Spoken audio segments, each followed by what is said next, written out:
ദൃശ്യം 3 തിയേറ്ററുകളിലേക്ക് എത്തുകയാണ്. ദിവസങ്ങളായി മലയാളി പ്രേക്ഷകർ ആകാംക്ഷയോടെ കാത്തിരിക്കുന്ന ചിത്രമാണ് ദൃശ്യം 3. മലയാള സിനിമയുടെ തന്നെ ഗതിമാറ്റിയ പരമ്പരയാണ് ദൃശ്യം. ആദ്യ ഭാഗവും രണ്ടാം ഭാഗവും വലിയ വിജയങ്ങളായിരുന്നു. അതുകൊണ്ട് തന്നെ മൂന്നാം ഭാഗത്തിനുള്ള കാത്തിരിപ്പിന്റെ ആഴം കൂടുതലാണ്. കഴിഞ്ഞ ദിവസം ചിത്രത്തിലെ താരങ്ങളും അണിയറ പ്രവർത്തകരും പങ്കെടുത്ത പ്രസ് മീറ്റിൽ നിന്നുള്ള ലാലേട്ടന്റെ വാക്കുകൾ സോഷ്യൽ മീഡിയയിൽ വൈറലാവുകയാണ്. താൻ ആദ്യമായി ടിക്കറ്റ് എടുത്ത് കാണുന്ന സിനിമയാകും ദൃശ്യം 3 എന്നാണ് മോഹൻലാൽ പറഞ്ഞത്. ആദ്യമായാണ് ടിക്കറ്റ് എടുത്ത് സിനിമ കാണാൻ പോകുന്നത്. പണ്ട് ടിക്കറ്റ് എടുത്ത് സിനിമയ്ക്ക് പോകേണ്ട സമയമായപ്പോഴേക്കും ഞാൻ സിനിമയിലായിപ്പോയി. 17 വയസ്സിൽ സിനിമയിൽ വന്ന ആളാണ് എന്നാണ് ലാലേട്ടൻ പറഞ്ഞത്. അതേസമയം കരിയറിൽ തന്നെ താൻ ആദ്യമായി ഫസ്റ്റ് ഡേ ഫസ്റ്റ് ഷോ കാണുകയാണെന്ന് മീന പറഞ്ഞു.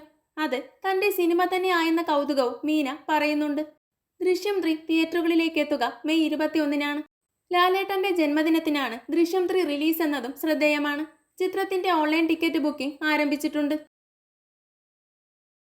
കൂടുതൽ സിനിമാ വിശേഷങ്ങൾക്കായി ചാനൽ മറക്കാതെ സബ്സ്ക്രൈബ് ചെയ്യുക.